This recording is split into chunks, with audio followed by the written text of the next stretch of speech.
According to Albert Einstein, we cannot solve a problem from the same level of consciousness that created it.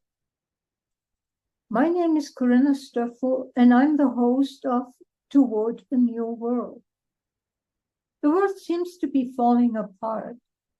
Are you as frustrated as I am with the talk about how to fix things or what needs to change, yet nothing changes? In the episodes, I invite people to look from different perspectives, sometimes even contrary to the current points of view. My intention is to evoke a different level of consciousness by empowering listeners to explore what is true for them and begin to live their lives from that place, thus changing their lives and through the world.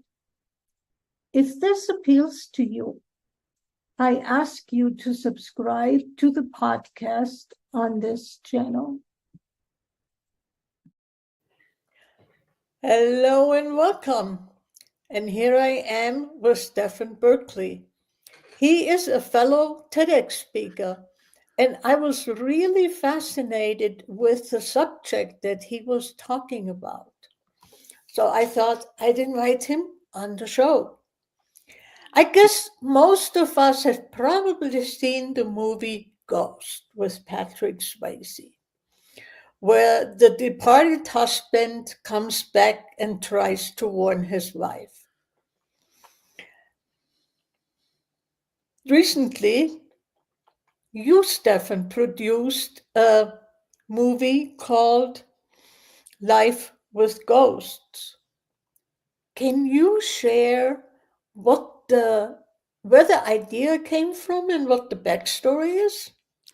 I love to, Corinna. By the way, my name is Stephen. Stephen, okay. And it looks like Stefan, but it's Stephen. Okay. Here's what happened. My father died. And my siblings and I flew down to Florida to take care of our mother. And we were doing everything you're supposed to do when someone dies. You know, we make sure we got her into grief support, counseling. We got her into religious services. But nothing was helping my mother at all. And she was in very, very bad shape. Now, most people, especially when they've been married for 60 some odd years, like my mother, they're not functioning very well. But there's such a thing I learned called complicated grief, where you're so debilitated that you really need more support than what's usual. You need some kind of intervention just to get through the day. And the traditional services were not helping my mother. Luckily, my mother had a sweet little old lady neighbor named Ethel who came over the house and said to my mother, Irene, we don't talk about this a whole lot, but I do something to help me with my loss. I lost my husband 12 years ago, and I've been doing something every night at the same time. I write to him. I write to my husband every night at the same time. I tell him about my day. I tell him what I'm doing. I ask him about his day and what he's doing. This makes me feel closer to him. And then she leaned in real close to my mother, and she whispered, and he writes back. So my mother and my siblings did not know what Ethel was talking about. I did not either know what Ethel was talking about. My mother was a little bit chagrined, to say the least. She did not understand what Ethel was proposing. It wasn't something that she could even absorb. Yeah. And she ended up throwing Ethel out of the house. I was interested in Ethel because she was basically claiming that she was talking to her dead husband, and I wanted to know more about what she was doing. So I ended up following Ethel back over to her house, where she showed me a stack of yellow legal pads. And she pointed to them and said, you see that stack of yellow legal pads? On those yellow legal pads are conversations with my late husband over a 12-year period via automatic writing. I did not know what automatic writing was. I assumed Ethel was schizophrenic, Oh, but yeah. I was interested in knowing more about her and talking to her more about this. And over the course of time, talking to her, interviewing her, trying to get my mother interested in what Ethel was doing, because Ethel was doing very well and my mother was not doing well, Yeah. I decided that it would be very interesting to make a film about my mother and about Ethel and compare their grief journeys and let the audience decide if it's a good idea to continue your bond with your late spouse or child or cousin, or if it's not a good idea. Mm-hmm. And so that's how the idea got started. But you took it further than that because I watched the movie. Good. I took it further for one reason. When I was filming my mother's journey and Ethel's journey, I was going to their counseling sessions, both my mother's and Ethel's Mm-hmm. counseling sessions, and my mother's counselor and Ethel's counselor, both. Ethel had a psychiatrist, my mother had a psychologist. Okay. Both professionals were being very discouraging about anything that had to do with trying to reach out through the veil to connect to the dead. They did Yeah. not. They were trying to disabuse both ladies of doing this. Yeah. And I thought, gee, that's strange. These are women that are in their late 80s, and if they're finding comfort in this, Yeah. if they're why disabuse them of this notion? Yeah. And so I did a little bit of research and I found out I didn't have to do much research at all. It was a few keystrokes on my keyboard on Google to learn that in 1971, a psychologist or a doctor, a physician named Dewey Rees from the UK, he went into Wales and he interviewed 300 widows and widowers, and he found out that half of them were having the experience of perceiving their late spouse Mm-hmm. in the room. Either they heard them, they saw them, they smelled them, Mm-hmm. half of them. And because of that incident, those people who reported that incident did better with their grief, not worse. Okay. So the fact that this happened 50 years ago and it was recorded in I believe it was the journal, the UK, maybe the England or I forget the name of the scientific journal, but the Yeah. report was put in a journal.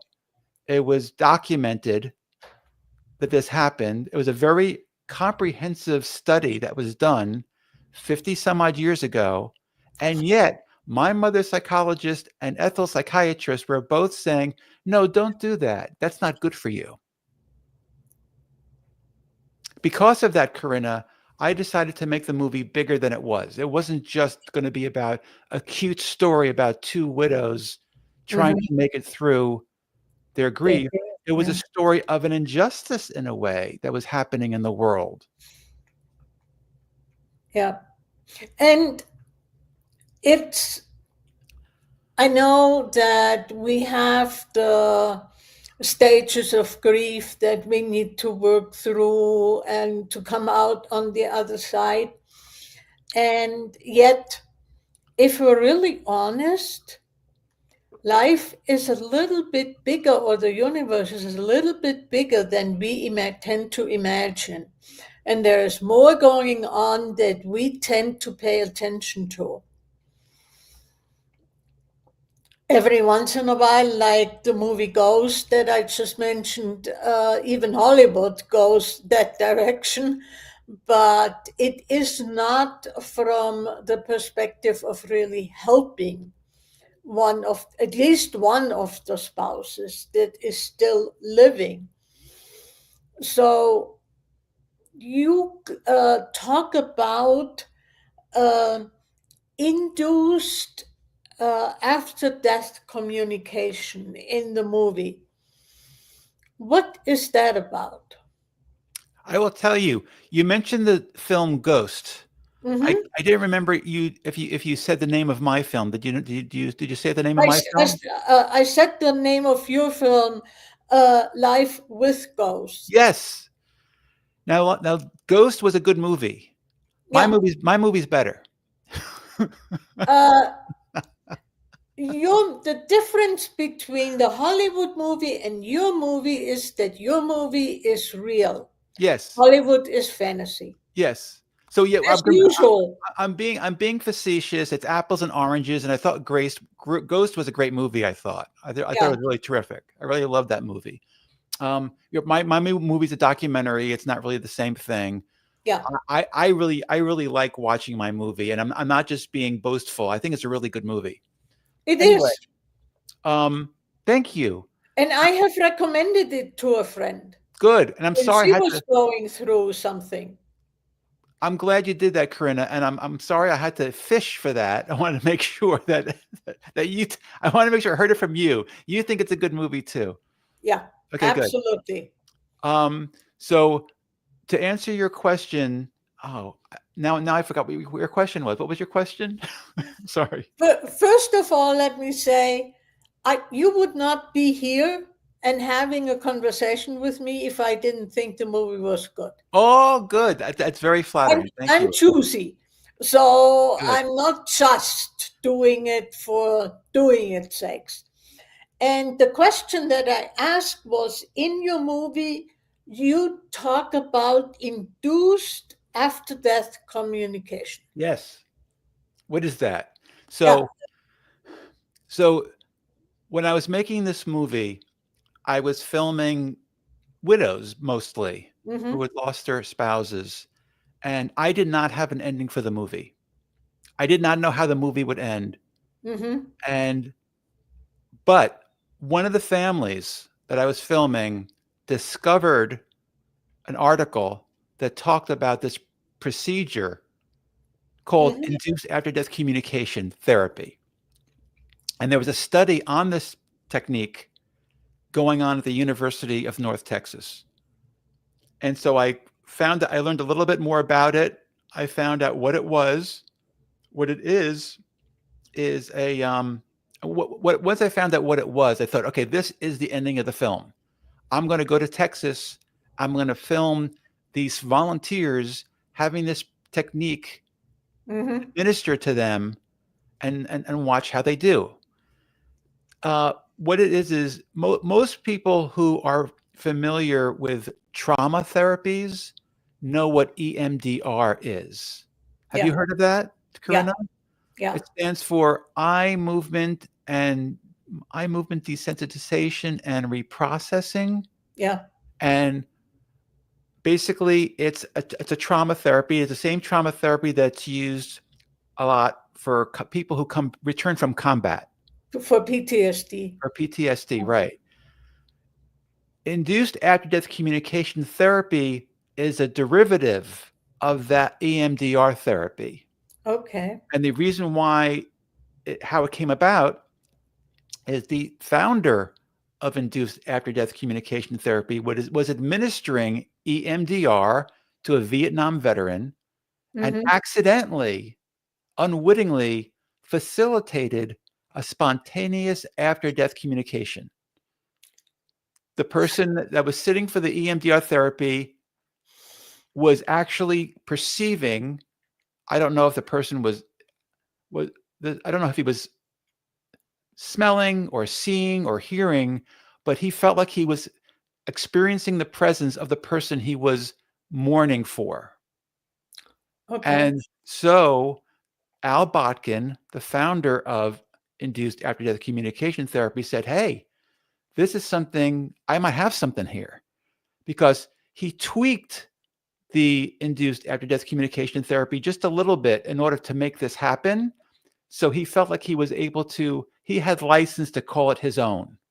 Yeah. So he wrote a book called Induced After-Death Communication, and he has a special, I guess, protocol, an altered protocol of the EMDR therapy in order to facilitate this phenomenon. And once he was doing it to more than one patient and can say this is something that's repeatable because he started doing it with all his patients or clients, and he was able to do it over and over and over again. In fact, 80% of the time, according to the therapists, 80% of the time, the person sitting for this therapy has an after-death communication. 100% of the time, they walk out of the therapy feeling better. Okay. But not everybody gets an actual visit. Mm-hmm. But that's a very, very high percentage of success. Yeah. So it's a very successful therapy.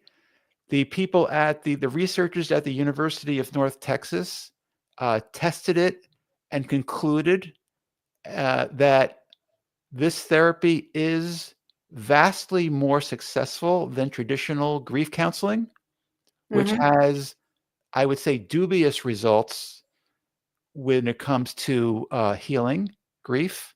Okay. And therefore, and then it's been published in a academic journal. So we now have scientific support for this kind of modality. There's scientific support for its efficacy. I get that, and I mean it fits down my alley, as most of the listeners know.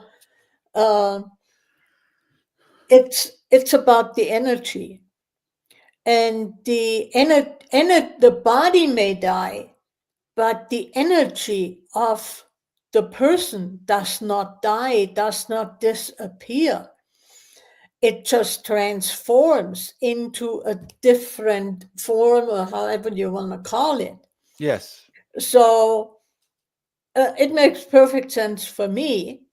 And with our idea that we need to cut everything into small, manageable pieces, that's how we got the 7 stages of grief, and we have to move through. Otherwise, it doesn't work. But does it work? Does anybody ever follow up on how well it works? And how much are people just tired of being asked the question, saying, oh, yeah, it works, I'm fine, and blow it off, so to speak? Uh, I also noticed that you have a podcast. I do. Would you share a little bit about what that podcast is all about and what Yes. you offer your listeners? I'd love to. So my podcast is basically the same as the movie, same name, Life with Mm-hmm. Ghosts. I think the podcast is a little bit different. I call it Life with Ghosts, Let's Chat. And really what I'm doing is I'm inviting guests onto the show who are living their lives with ghosts. My guests are very often mediums, or they're clinicians who administer some kind of method so that their clients can experience the presence of their loved ones. Okay. So, and there's also professors I've invited on, the experts from the film have been guests. So professors, clinicians, and mediums are the most common types of guests, but it's an interview show, just like this one, where I just find out what they're doing. I try to have a nice variety so people can learn all the different ways they could possibly make contact, because it is becoming much more acceptable in our society. Yeah. Not as acceptable as it is in other parts of the world. I think Asian and African countries are way ahead of us in Yeah. this regard. Yes. There are European countries that are also much more open to this. I would say the Western Hemisphere is much less open to after-death communication, but it is something it's an interest that's growing. I Yeah. think people are realizing that, like what you said, the first law of thermodynamics is energy cannot be created or destroyed. It could only be changed, right? That's what you said.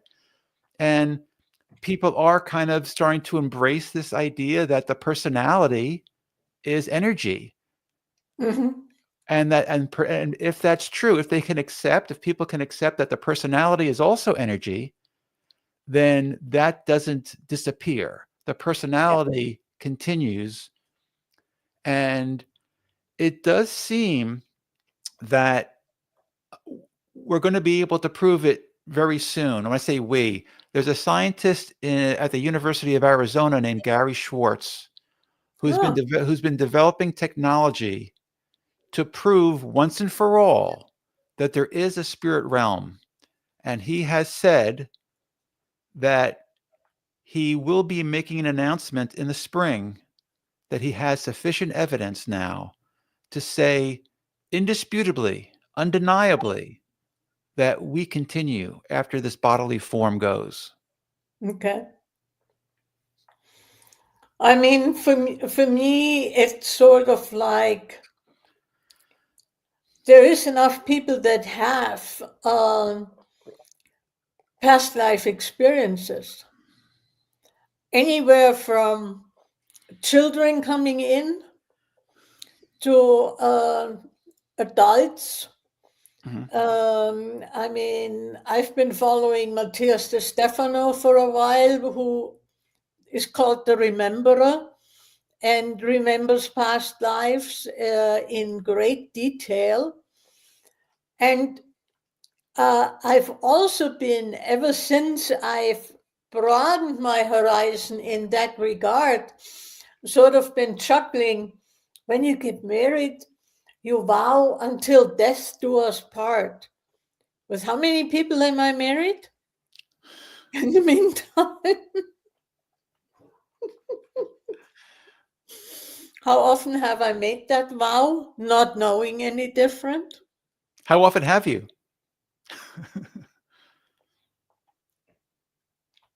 Way too many. Wait, is that private information? Do you not reveal how many times you've been married? In this lifetime, I've only been married once, Okay. but I have no clue on how often I've been married in past lives. And even if I say I've only been married once, how the heck many lifetimes do I have? Right. But isn't this, So, isn't the vow till death do us part? So you get a free pass for one marriage per life at least, right? Don't you yeah, don't you get a pass? Okay. but ultimately, since the person only had the body die but didn't die, Right. how many times to how many people am I married now? I can't help but make that as a Yes. joke. Um, and it brings me back that in one of your podcasts you say um, death ends a life, but not the relationship. So Yeah. how many relationships do we have? And how much is that serving us ultimately? Oh, you feel like there's a cap on relationships in our world? Oh, yeah. What is the disadvantage of having too many relationships? Then you're not staying true to your one true love. Oh, you're talking about romantic relationships. Okay, I misunderstood. Um, if you're talking about romantic relationships, because the my podcast and my movie is about Or, no, real. healing grief for any relationship, not just Yeah, not just a spouse. yeah, But it just so happens in our society, right? One romantic relationship at a time is appropriate.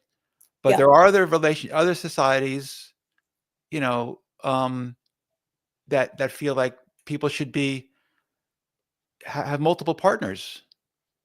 there is that, and then going from what you say, how big is your circle of friends? All of those are relationships. Right. And if you want to take it even further, aren't you, or at least and let's put it that way, I'm in a relationship with a lot of non-humans. Tell me about that. I mean, people are in relationship with their pets, but I used to go pretty much every fall up to Yellowstone to photograph wildlife, and I would talk to the animals. One time I noticed that the elk were not where they usually are, and I sort of sat in my car and said, "Hey guys, where are you?"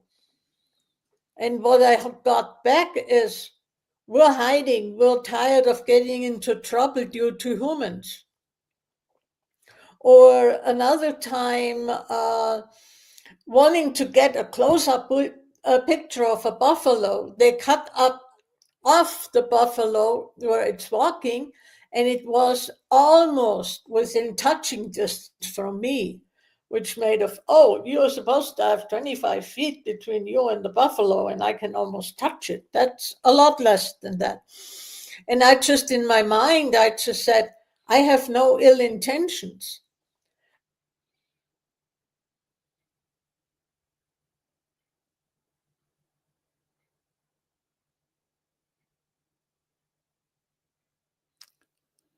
So we seem to have lost our connection. Yeah, but we're back. Okay, good. So Okay. So when you say you talk to the animals, you're saying you can hear them in your mind.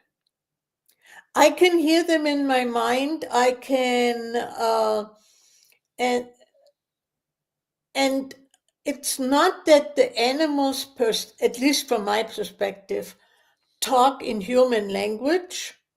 I perceive an energy that I translate into language. And But you it's so instantaneous that and you feel pretty confident that you're getting accurate information. it feels accurate. So when you were so close It's, to this buffalo that you could almost touch the buffalo, what was the Mhm. buffalo? What did you sense from the buffalo that he was not he was going to leave you alone?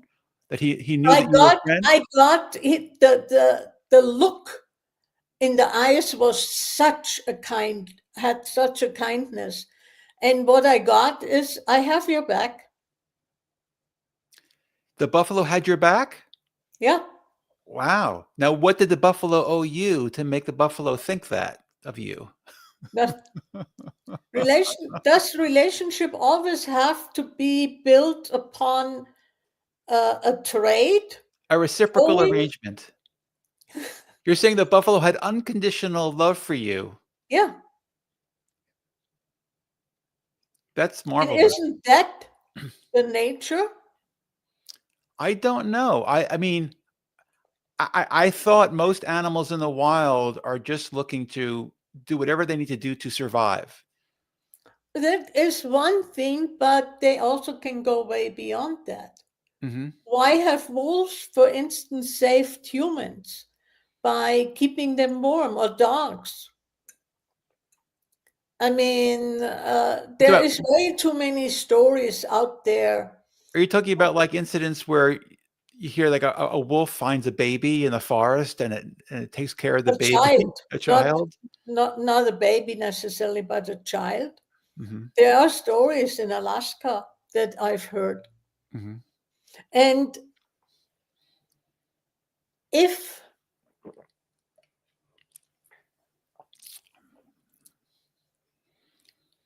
all that we are supposed to learn by being here in life on earth is to love and to receive love, wouldn't that make sense? That there is not a transactional value on anything? Well, I love the way you're thinking. I've never been quite that trusting of the animals in my world, But Mm. I applaud your ability to communicate and to feel safe in that environment. Or is it just a choice that we make? And we are entrained to not make that choice Well, it's a lot because nature easier. is dangerous. Nature is against us. It's a lot easier to make the choice to trust nature if I could actually perceive that the animals don't mean me any harm. Hmm. I don't have that ability. Or if I do have the ability, I haven't really tapped into it yet. I don't know if I have the, that's why I said the word choice. I'm making the choice. You're making the choice to trust, even though you're not 100% positive that you should. Yeah. Okay. And since this is not my first lifetime, I mean, an animal gives up their life for me to live. Are you referring to like cows? Who are you referring to now? Any animal that's been hunted and eaten afterwards. Mm-hmm. I mean, we're not just having cows like in recent Right. time. Humanity goes back a little bit further. Right. So, what if I give up my life for an animal to live? I'm not that much different from an animal ultimately. Right. But in neither case, neither you or the animal is actually making the choice to be hunted and killed. You're just kind of a victim of circumstance. You disagree? I disagree. Tell me more. You're turning the tables on me. Well, this isn't this what makes an interview fun when it's a conversation? Yeah, no, I am absolutely willing to go. What I have learned, if you listen to indigenous people, Native Americans, Mm-hmm. they go and pray before to the spirit of an animal and say, we are hungry, we need da da da. And then they make offerings, and then they go out and hunt, and a deer, let's say, presents itself. Mm-hmm. Now, it's our Western reductionist way of looking at things that it's just happenstance. Mm-hmm. What if that deer responded to the prayer and offered itself up? That's very interesting, Corinna. I had not thought about that before. What if we are willing to support each other, not just human to human? Being to being. Being, yeah, thank you, I like that. Marvelous. Very good. It's a different perspective, yeah, but it works for me, let's put it that way. Yeah.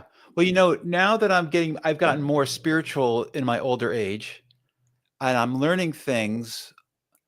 I've almost everybody I'm bumping into, like because of the movie and the podcast, most of my friends are mediums, it turns out. Okay. And they're constantly in conversation with my dead family members. Oh, okay. And so I have like access to at least what's reported as the Hmm. opinions of my mother, my father, my best friend.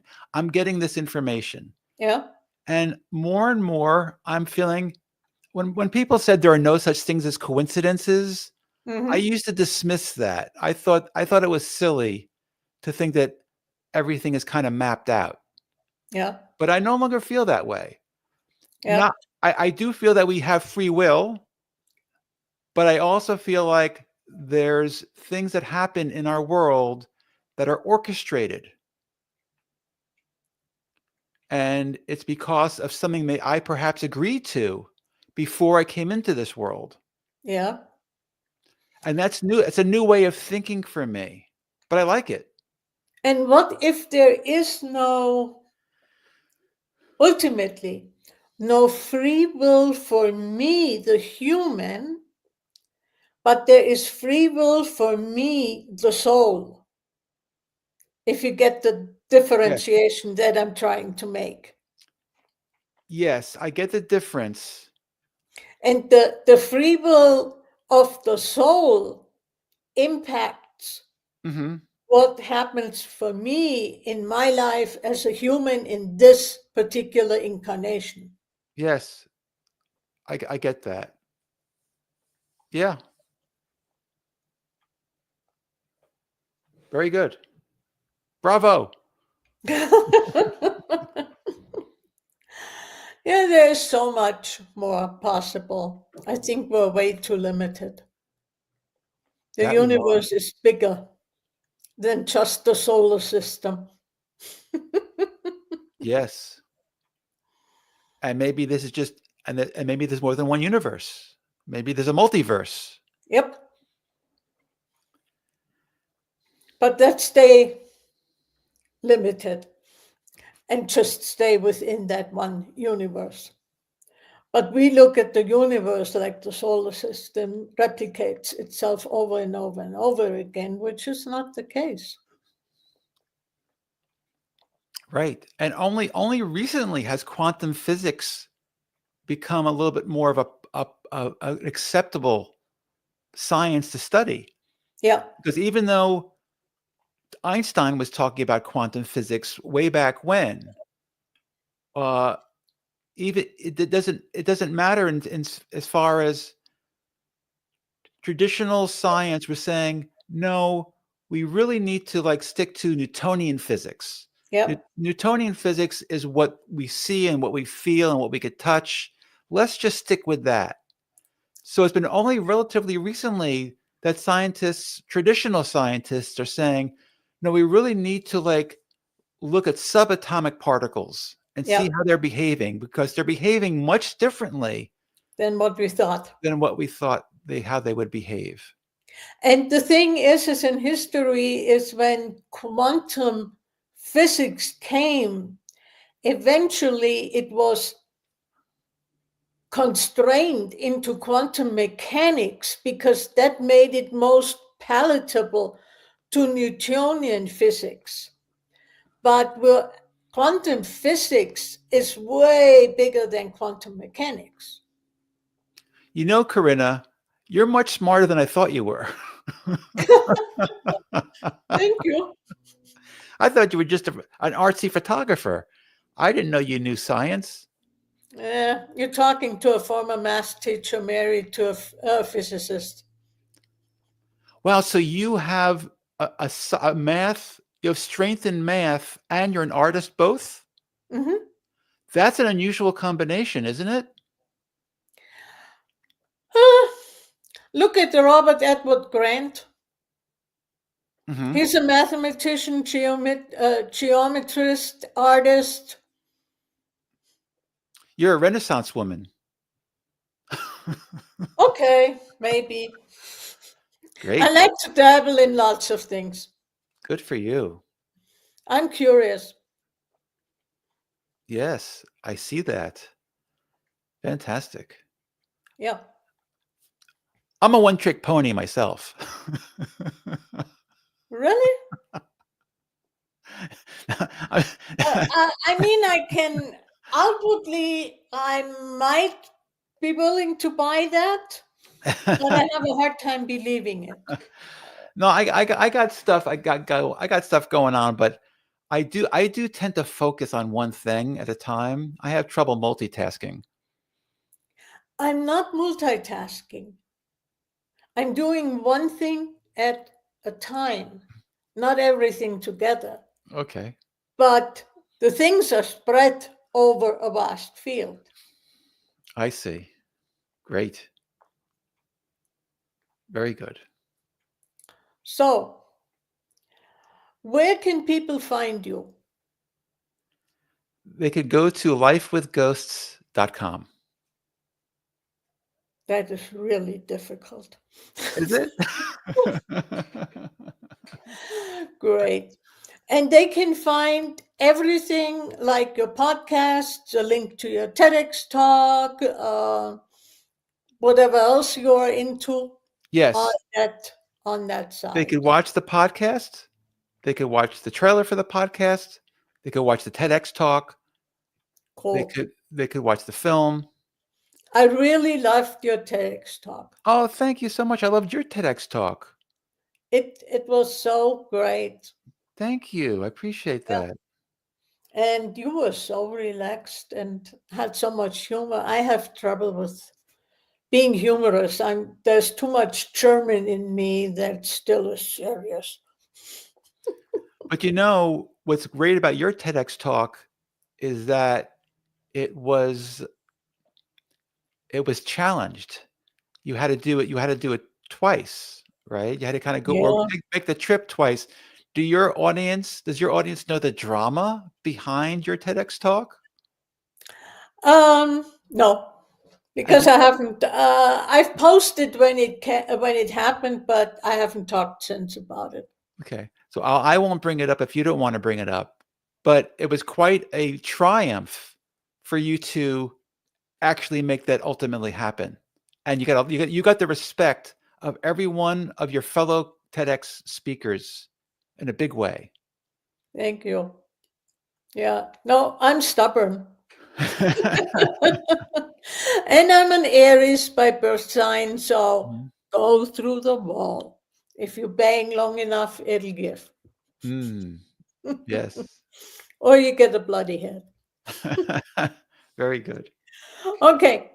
Thank you so much, Stefan, for Stephen, being here. I really enjoyed the conversation. me too, Corinna. And it was an unusual podcast for me, and For me that too. makes it special. Thank you. It was an unusual podcast for me too, Corinna. And I have to say, that was one of my favorite conversations. So thank Oh, you. thank you. I love to philosophize. You should hear me and my AI in the evening when I feel like, okay, I want to philosophize. Then we can go back and forth. Very good. Okay. Take care. All right. Bye bye. Thank you, Corinna.